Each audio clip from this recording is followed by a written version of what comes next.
The rain hammered against the cracked windows of the abandoned warehouse as Marcus pressed the cold steel barrel against the woman's temple. His hands shook slightly, not from fear but from the adrenaline coursing through his veins. 3 months of careful planning had led to this moment, and he wasn't about to let his nerves ruin everything now. "You know why you're here," he whispered, his voice barely audible over the storm outside. The woman knelt on the concrete floor, her wrists bound with zip ties, her dark hair falling like a curtain across her face. She hadn't spoken a word since he'd grabbed her from the parking lot behind the diner where she worked the night shift. Marcus had been watching Sarah Chen for weeks. Every Tuesday and Thursday, she finished her shift at exactly 11:30, walked to her beat-up Honda Civic, and drove the same route home to her small apartment on the east side of town. She was predictable, isolated, and perfect for what he needed to accomplish. What Marcus didn't know was that Sarah had been watching him too. 3 days earlier, she had noticed the man in the black baseball cap, lingering near the dumpster, behind Tony's all-night diner. Most people would have dismissed it as coincidence, but Sarah wasn't most people. Years of moving through shadows had taught her to recognize when she was being hunted. The way he positioned himself to observe her exit, the careful distance he maintained, the deliberate casualness of his movements, all of it screamed amateur surveillance. Sarah had spent 15 years perfecting the art of becoming invisible. By day, she was a quiet waitress who served coffee and took orders with a polite smile. By night, she was something else entirely. The newspapers had given her various names over the years: the Night Forest Phantom, the Shadow Walker, the Silent Guardian. She preferred to think of herself simply as someone who balanced the scales when the system failed. The irony wasn't lost on her that Marcus Chen, no relation despite the shared surname, had chosen her as his victim. She had been tracking him for 2 months, ever since his name appeared on a list she'd acquired from a particularly chatty informant. Marcus thought he was clever, but his digital footprint told a different story. Late-night visits to specific forums, purchases that didn't match his legitimate income, and most damning of all, the photographs hidden on his encrypted drives. Marcus believed he was about to claim his first victim. Sarah knew she was about to claim her 47th. "The families deserve justice," Marcus continued, pressing the gun harder against her skull. "You think you can just disappear into the night after what you did? After what you took from them?" Sarah almost smiled at the delicious irony. Marcus thought he had captured the person responsible for the recent string of disappearances that had the local police baffled. 3 men had vanished over the past 6 months, leaving behind only their abandoned cars and no trace of where they might have gone. What the police didn't know, and what Marcus had apparently convinced himself he'd figured out, was that those 3 men had shared more than just bad luck. Each of them had been a predator who had slipped through the cracks of the justice system. Robert Haynes, who had walked free on a technicality despite overwhelming evidence that he had been stalking and assaulting women for years. David Kowalski, whose expensive lawyers had gotten him a suspended sentence for crimes that should have put him away for life. And Jeremy Liu, who had somehow convinced a jury that his victims were lying despite the mountain of evidence against him. Sarah had spent months learning their patterns, understanding their weaknesses, and planning their removal from society. She took no pleasure in what she did, but she slept better knowing that certain monsters could no longer hurt innocent people. The work was necessary, methodical, and clean. She left no evidence, created no scenes, and made no mistakes. Until tonight, apparently. "I know you killed them," Marcus said, his breath hot against her ear. "I know you're the one the police are looking for. Robert was my brother." Sarah's mind quickly processed this new information. Robert Haynes had been Marcus Chen's brother, which explained the different surnames. It also explained why an otherwise unremarkable warehouse worker had suddenly developed an interest in vigilante justice. Grief and anger were powerful motivators, but they also made people sloppy. Marcus had made several critical errors in his pursuit of what he believed to be justice. First, he had assumed that because the 3 victims had disappeared without a trace, their killer must be someone close to them, someone who could blend in and avoid suspicion. His investigation had led him to focus on women who worked late shifts in the area, reasoning that a female killer would be less likely to arouse suspicion. Second, he had relied too heavily on circumstantial evidence and confirmation bias. Sarah's work schedule placed her in the general vicinity when 2 of the 3 disappearances had occurred, and her quiet demeanor fit his profile of someone hiding a dark secret. He had convinced himself that correlation implied causation, without bothering to dig deeper. Most importantly, Marcus had underestimated his target in ways that would prove fatal. Robert was innocent, Marcus continued, his voice cracking with emotion. He was trying to get his life back together after that trial. Those women lied about him, and now he's dead because of it. Sarah knew better than to argue with a grieving brother's delusions, but Robert Haynes had been anything but innocent. The evidence she had collected during her investigation painted a picture of a man who had perfected the art of psychological manipulation and had used his charm and intelligence to select and terrorize his victims. The women who had testified against him hadn't been lying. They had been brave enough to speak truth to power, only to watch the system fail them. "You're going to tell me where you dumped his body," Marcus demanded, his finger tightening on the trigger. "You're going to tell me everything, and then we're going to call this in to the police. You're going to face justice for what you did." Sarah finally lifted her head and looked at Marcus directly for the first time since he had grabbed her. In the dim light filtering through the warehouse windows, her eyes appeared almost black, reflecting none of the fear he expected to see. Instead, there was something else there. Something that made Marcus take an involuntary step backward. "Marcus Chen," she said quietly, her voice steady despite the gun pressed against her temple. 28 years old. You work the night shift at Brookstone Manufacturing. You drive a blue 2019 Ford Focus with a dented rear bumper from where you backed into a fire hydrant last month. You live alone in apartment 4B at the Riverside Complex, and you have a scar on your left hand from when you tried to fix your garbage disposal without turning off the power. Marcus's eyes widened in shock. "How do you—" "You've been watching me for 3 weeks," Sarah continued, her tone conversational. "But I've been watching you for 2 months. Since the day your name appeared on a very interesting list I acquired from someone who used to move in the same circles as your late brother." The color drained from Marcus's face as the implications of her words began to sink in. "That's impossible. I never—" "You never what? Never visited those forums where Robert liked to share his stories? Never helped him move those boxes from his apartment after the trial? Never wondered what was in them?" Marcus's hand began to tremble more violently. "You're lying. I found them, Marcus. All of Robert's trophies. All of his photographs. All of his detailed notes. About the women he hurt. I found them in your storage unit, along with some interesting additions that weren't there when Robert was alive." Sarah could see the exact moment when Marcus realized that his world was about to come crashing down around him. The storage unit had been his mistake. He had thought he was preserving his brother's memory by keeping Robert's possessions, not realizing that he was also preserving evidence of crimes that went far beyond what had been presented at trial. "But that's not why you're really here, is it, Marcus?" Sarah asked, shifting slightly despite her restraints. "You didn't grab me because you think I killed Robert. You grabbed me because you know I'm going to find out what you've been doing with Robert's collection." The silence that followed was broken only by the sound of rain against the warehouse roof and Marcus's increasingly labored breathing. Sarah had seen this look before.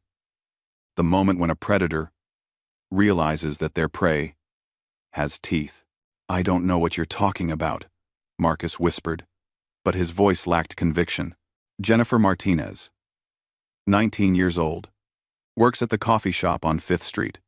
You've been following her for 6 weeks, taking pictures, learning her schedule.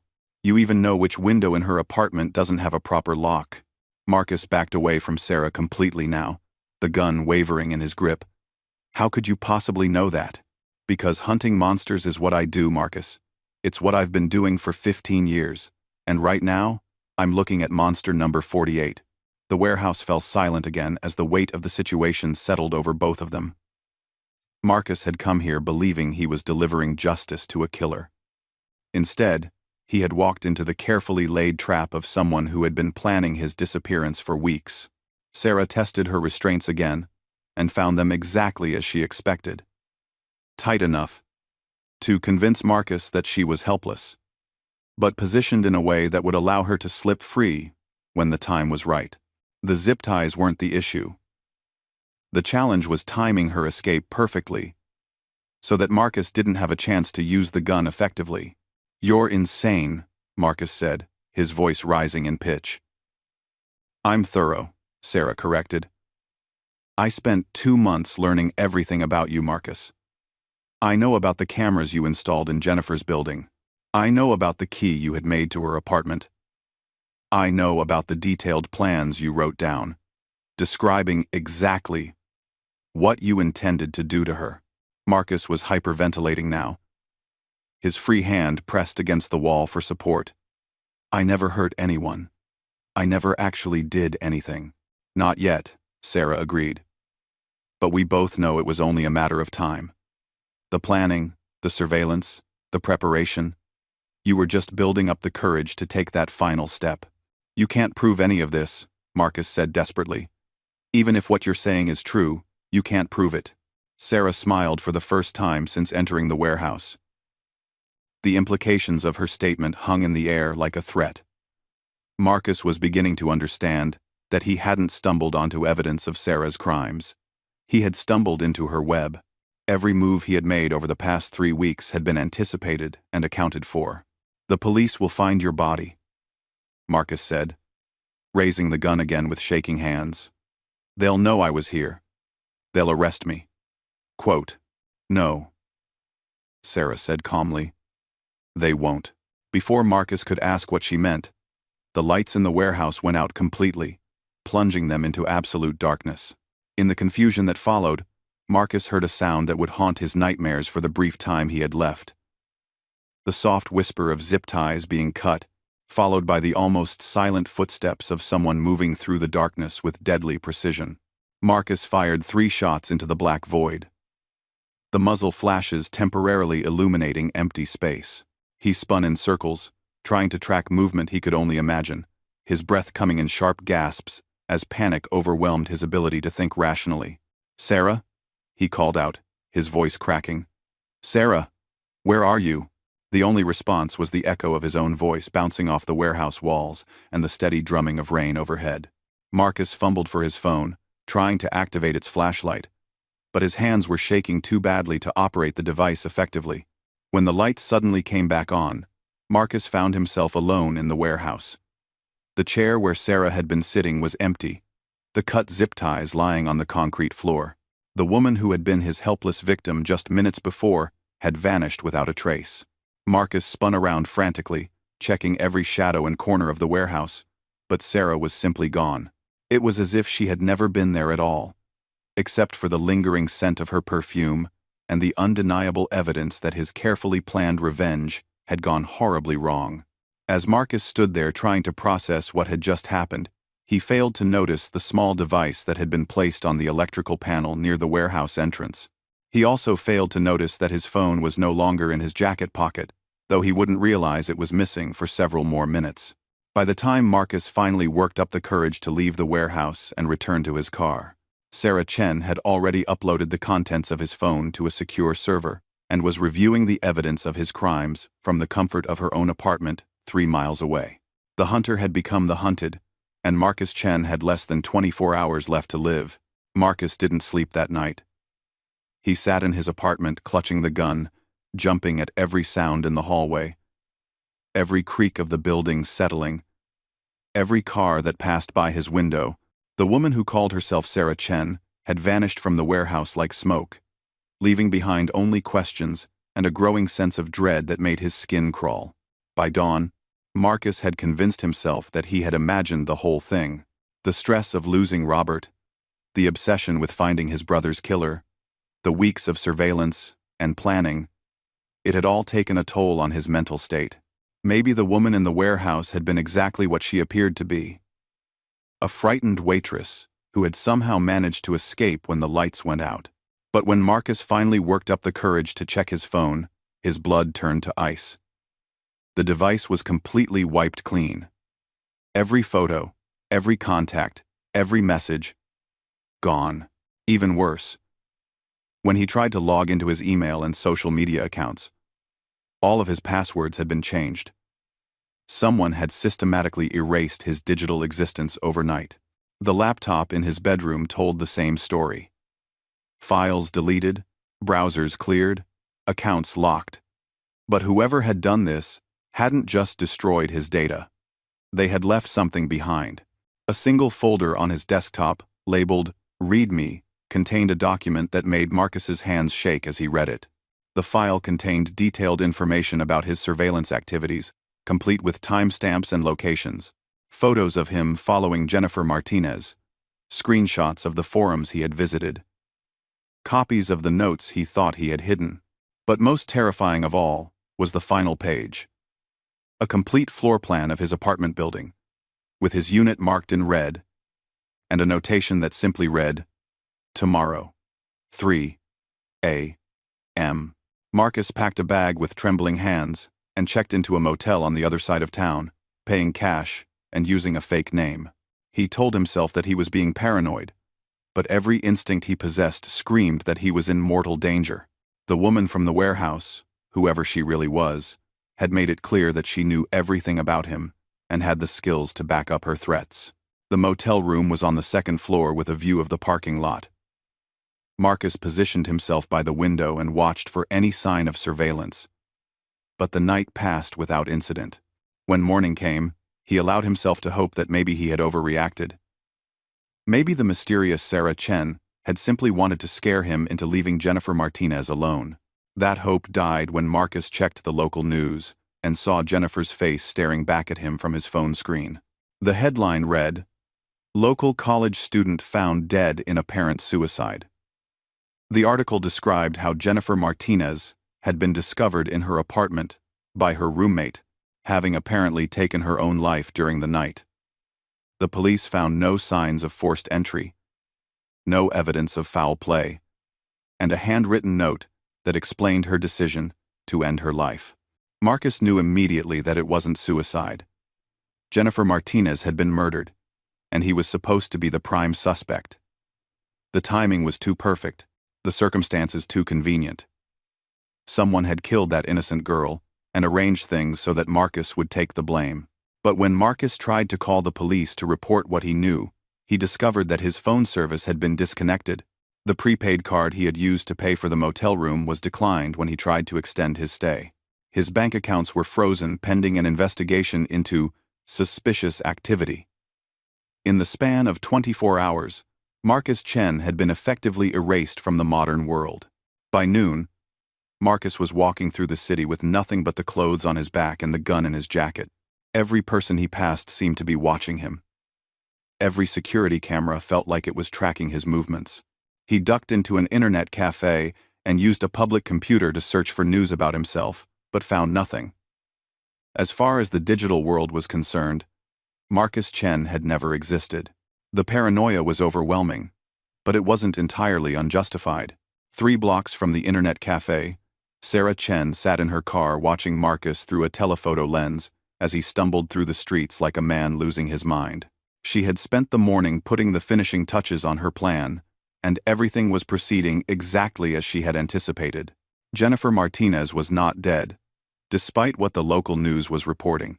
She was currently in protective custody, having been contacted by Sarah 3 days earlier and warned that she was being stalked by a dangerous individual. The fake news story had been surprisingly easy to arrange. A few strategic phone calls, some doctored photographs, and a contact at the newspaper who owed Sarah a favor. The real Jennifer was staying with relatives in another state until Sarah could guarantee her safety.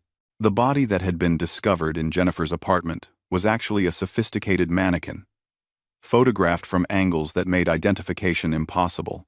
By tomorrow, the story would be quietly retracted as a case of mistaken identity. But by then, Marcus Chen would no longer be a threat to anyone. Sarah had learned long ago that the most effective way to neutralize a predator was to make them feel like prey. Marcus was experiencing the same helplessness and terror that he had planned to inflict on Jennifer Martinez.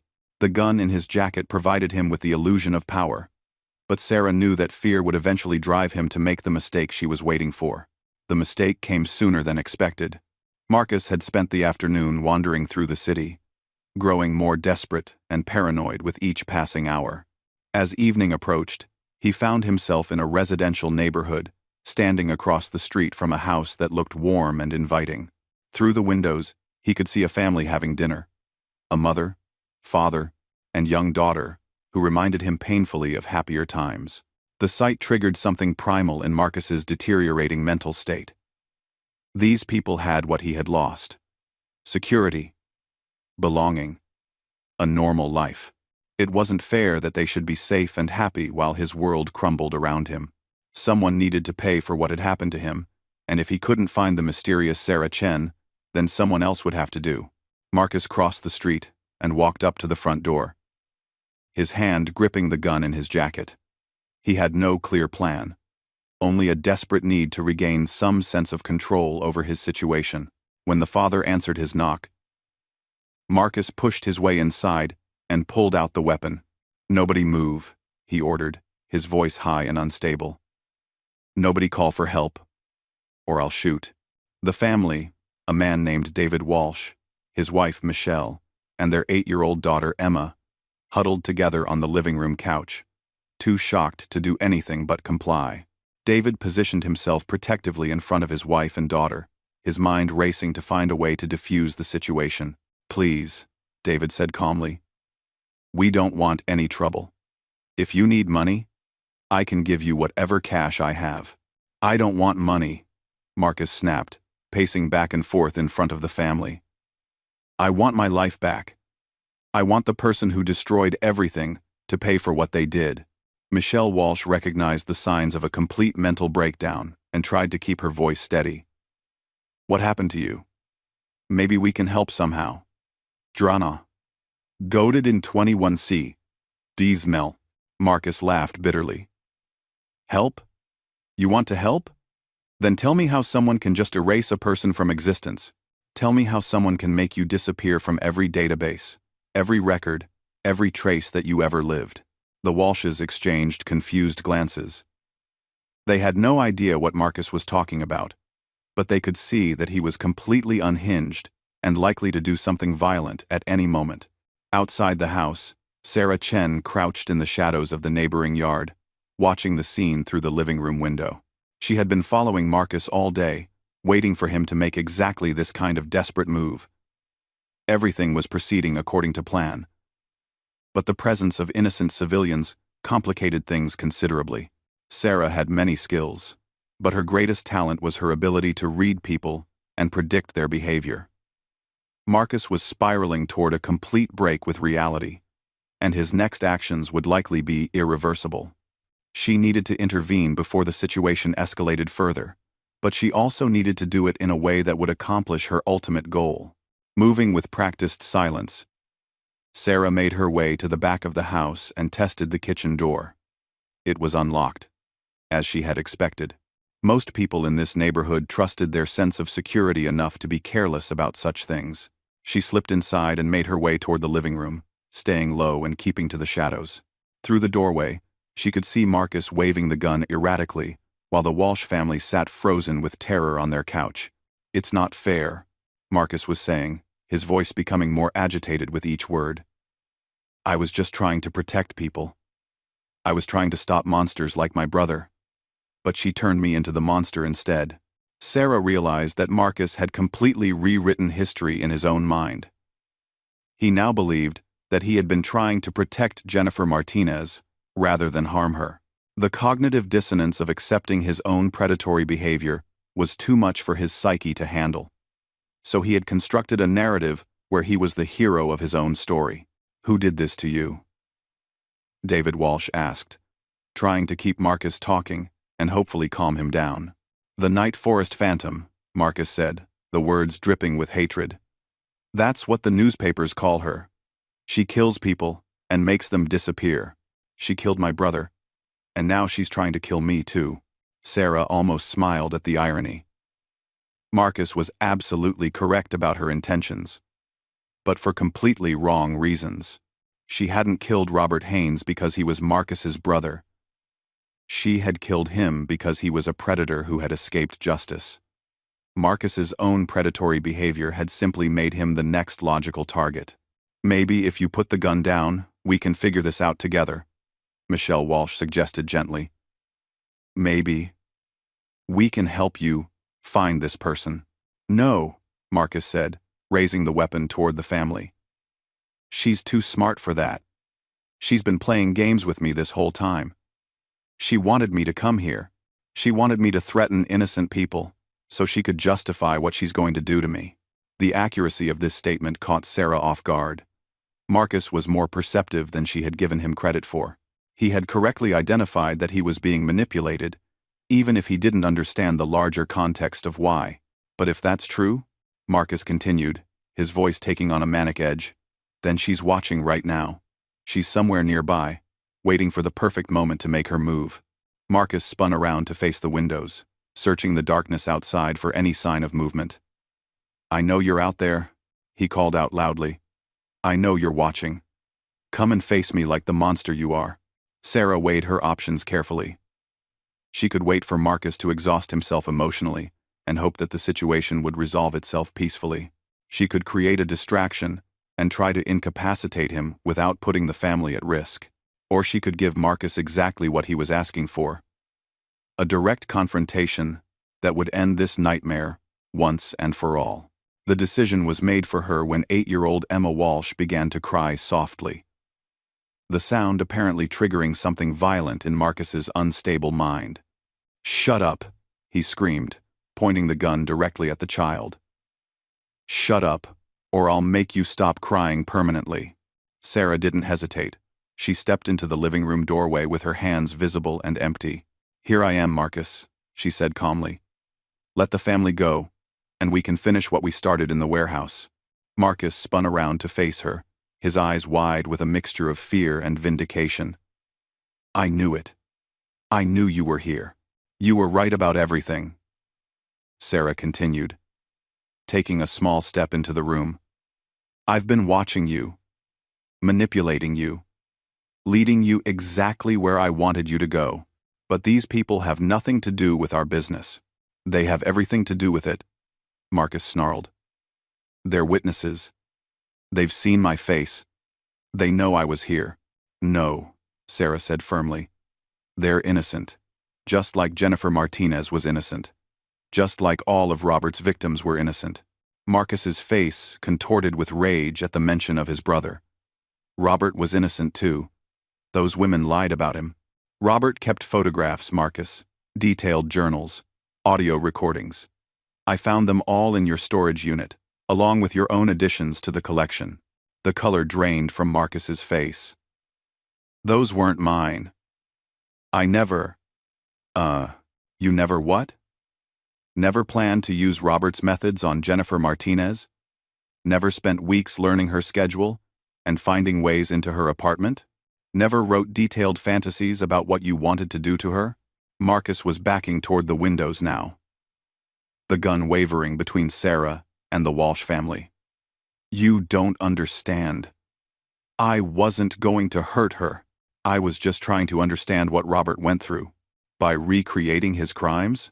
By trying to see things from his perspective, Marcus said desperately. I thought if I could understand how he thought, I could prove that he was innocent. Marcus said. Sarah shook her head sadly. You knew he was guilty, Marcus. You found his collection, and instead of turning it over to the police, you decided to add to it. You weren't trying to prove Robert's innocence. You were trying to continue his work. The truth hit Marcus like a physical blow. Deep down, he had known exactly what Robert was, and what he himself was becoming. The elaborate justifications and self-deceptions couldn't change the fundamental facts of what he had planned to do to Jennifer Martinez. Please let the family go, Sarah said again, taking another step forward. This is between you and me. Marcus looked at the Walsh family huddled on the couch, then back at Sarah standing in the doorway. For a moment, something like clarity flickered in his eyes. If I let them go, you'll kill me, he said quietly. Yes, Sarah replied without hesitation. I will. I will. The honesty of her answer seemed to calm Marcus somehow. The pretense was finally over, and both of them could acknowledge what this encounter was really about. Robert deserved better than this, Marcus said, tears streaming down his face. Robert got exactly what he deserved, Sarah replied. And so will you. Marcus nodded slowly, as if accepting the inevitable. Will you make it quick? Quicker than you planned for Jennifer. Marcus looked at the gun in his hand one last time, then slowly lowered it to his side. Let them go first. Let them leave the house. Sarah gestured toward the Walsh family without taking her eyes off Marcus. Go, she said quietly. Walk out the front door. And don't look back. David Walsh gathered his wife and daughter and moved toward the hallway, pausing only to look back at the woman who had somehow appeared to save them. Thank you, he whispered. Sarah didn't acknowledge the gratitude. Her attention was focused entirely on Marcus, who stood by the window like a man awaiting execution. When the front door closed behind the Walsh family, the house fell silent, except for the sound of two people breathing. How many others? Marcus asked. 47 before you. All like Robert? All like Robert. Marcus closed his eyes and took a deep breath. When he opened them again, there was something almost peaceful in his expression. I'm not going to make this easy for you, he said, raising the gun. I didn't expect you to, Sarah replied. The confrontation that followed would be over in seconds, but the aftermath would ripple through both their lives in ways neither of them could anticipate. Marcus raised the gun with surprising speed, but 15 years of hunting predators had given Sarah reflexes that bordered on supernatural. She moved like liquid shadow, dropping low and rolling behind the Walsh family's coffee table as Marcus fired 3 shots in rapid succession. The bullets shattered a picture frame and punched holes in the wall where she had been standing moments before. Sarah came up from her roll with a ceramic lamp in her hand, hurling it at Marcus's head with deadly accuracy. He ducked to avoid it, momentarily losing sight of his target. And when he looked up again, Sarah was already closing the distance between them. The gun went off a 4th time as Sarah grabbed Marcus's wrist and twisted it upward, the bullet embedding itself in the ceiling. They struggled for control of the weapon, crashing into the Walsh family's bookshelf and sending volumes of family photos and novels cascading to the floor. Marcus was younger and stronger, but Sarah fought with the calculated efficiency of someone who had survived dozens of similar encounters. She drove her elbow into his solar plexus, causing him to double over in pain, then followed up with a knee strike that would have ended the fight if Marcus hadn't twisted away at the last second. The gun skittered across the hardwood floor as both combatants lost their grip on it. Marcus lunged for the weapon, but Sarah was faster. She reached it first and spun around to find Marcus charging at her with a knife he had pulled from somewhere on his person. Stop, Sarah commanded. The gun trained on Marcus's center mass. Marcus didn't stop. The knife blade caught the light from the overhead fixture as he closed the final few feet between them, his face twisted with a mixture of grief and rage that had finally found its target. Sarah pulled the trigger twice. The first bullet caught Marcus in the shoulder, spinning him around but not stopping his forward momentum. The second bullet found its mark in his chest, directly over his heart. Marcus took 2 more steps before collapsing to his knees, the knife falling from his nerveless fingers. Why? He whispered, blood beginning to foam at the corners of his mouth. Sarah knelt beside him, watching as the life faded from his eyes. Because someone has to stop the monsters, she said quietly. And sometimes the monsters don't know they're monsters. Marcus tried to say something else, but the words were lost in a gurgle of blood. He slumped forward, and Sarah checked his pulse to confirm what she already knew. Marcus Chen was dead, and the world was a slightly safer place because of it. The cleanup took Sarah exactly 43 minutes. She had performed this ritual so many times that she could work almost automatically, her hands moving through the familiar motions, while her mind focused on the larger implications of what had just occurred. First, she removed all traces of her own presence from the scene. Every surface she had touched was wiped clean. Every fiber that might have transferred from her clothing was carefully collected. The ceramic lamp she had thrown was cleaned of fingerprints and repositioned as if it had never been disturbed. Next, She staged the scene to tell the story she wanted the police to discover. Marcus Chen had forced his way into the Walsh home, threatened the family, and been shot during a struggle for his weapon. The ballistics would show that he had been killed with his own gun, and the knife beside his body would support the narrative of a violent home invasion gone wrong. Sarah planted evidence that she had collected from Marcus's apartment earlier in the day. Items that would connect him to the harassment of Jennifer Martinez and raise questions about his mental state. The police would discover that Marcus had been obsessed with the fictional Night Forest Phantom and had apparently suffered a complete psychological breakdown. Most importantly, Sarah ensured that there was no trace of Jennifer Martinez's supposed death. By morning, the fake news story would be quietly retracted, and Jennifer herself would return from her protective custody with a story about visiting relatives. The whole elaborate deception would disappear as if it had never existed. When Sarah was satisfied that the scene would pass forensic inspection, she slipped out of the house through the same back door she had used to enter. The Walsh family was waiting in their car 2 blocks away, having followed Sarah's instructions to drive to the local police station and report the home invasion. By the time the authorities arrived at the house, Sarah would be miles away. But something felt different this time. As Sarah drove through the empty streets toward her apartment, she found herself thinking about Marcus Chen's final question. Why had she done this? The answer had always been simple before. She eliminated predators to protect innocent people. The moral calculus was straightforward, and the results spoke for themselves. Marcus had been different, though.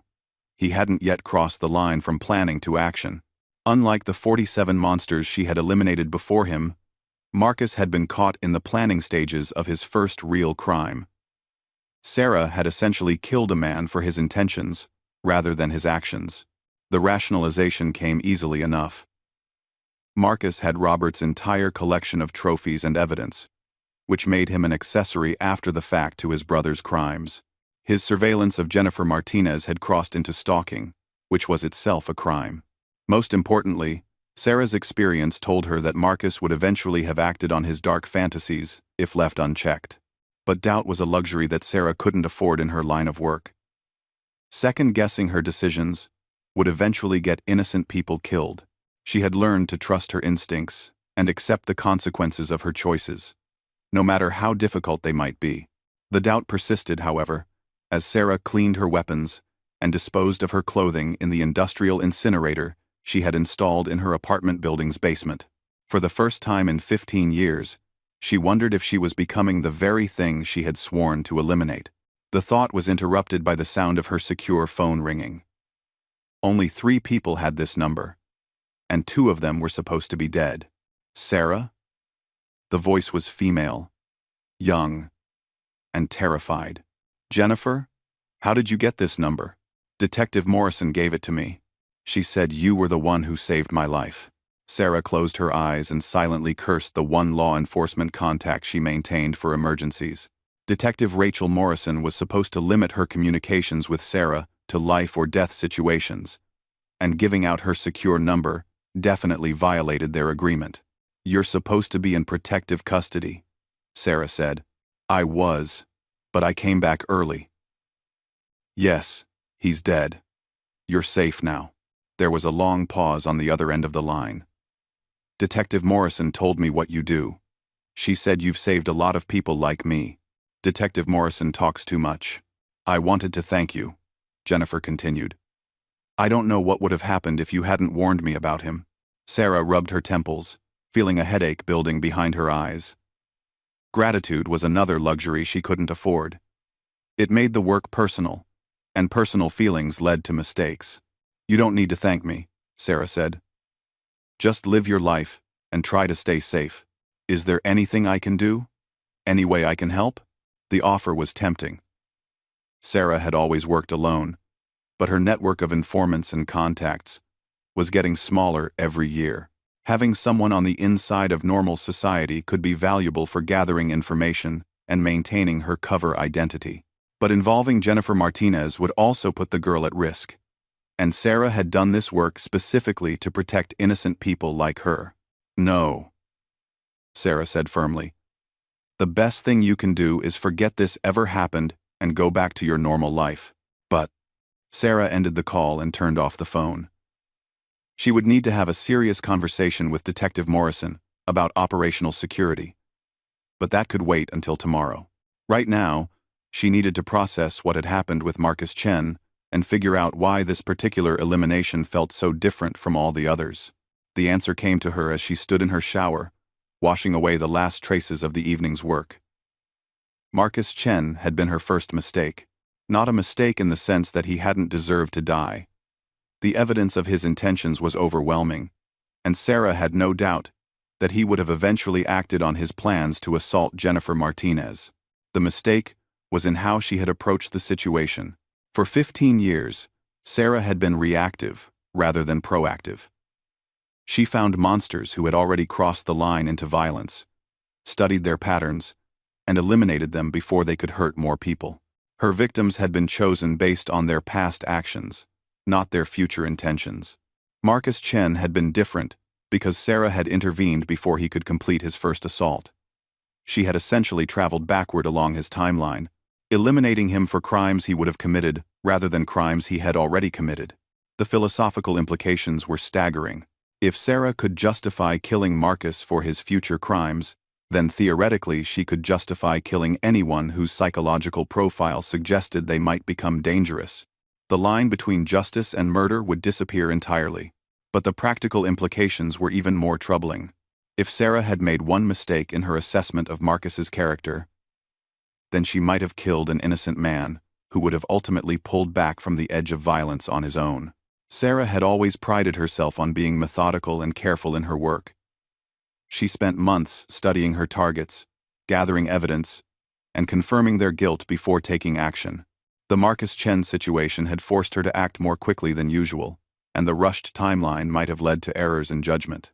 As Sarah lay in bed that night, staring at the ceiling and listening to the sounds of the city beyond her windows, she made a decision that would change the trajectory of her entire mission. She would take a break from active hunting to reassess her methods and criteria for selecting targets. The decision felt like a betrayal of all the innocent people who might be hurt while she took time for introspection. But Sarah knew that continuing her work without addressing these doubts would be even more dangerous.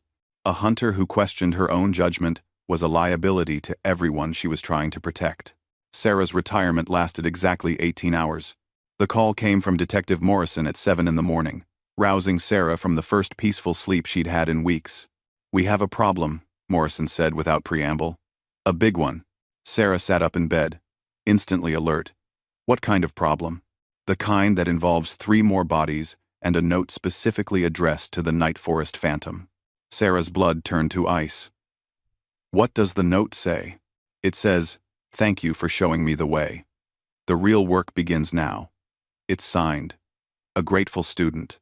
Sarah closed her eyes and felt the weight of 15 years of careful work crashing down around her.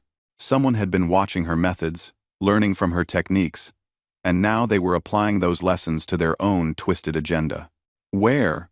Sarah asked, already reaching for her clothes. "Warehouse District. Same area where you had your encounter with Marcus Chen last night." "How do you know about that?" "Because one of the victims is Marcus Chen. Someone dug up his body and arranged it with 2 others in what looks like some kind of shrine." "Sarah, I think you've got a copycat." Sarah was already moving toward her weapon cabinet. The break from hunting was over before it had truly begun. She had created a monster of her own, and now she would have to destroy it before it could hurt any more innocent people. But as Sarah prepared for what might be the most dangerous hunt of her career, she couldn't shake the feeling that the real monster she needed to eliminate was staring back at her from the bathroom mirror. The Night Forest Phantom was being hunted, and for the first time in 15 years, Sarah Chen wasn't sure if she was the predator or the prey. The game had changed, and the stakes had never been higher. Somewhere in the city, a new killer was using Sarah's own methods against innocent victims, and they had made it personal by desecrating Marcus Chen's gravesite. The message was clear. They wanted a confrontation with the legendary Night Forest Phantom. Sarah checked her weapons one final time and headed for the door. She had spent 15 years perfecting the art of eliminating monsters. But now she would have to face the possibility that the greatest monster of all might be the one she had created through her own actions. The hunt for monster number 49 was about to begin, and this time Sarah wasn't sure who would survive the encounter.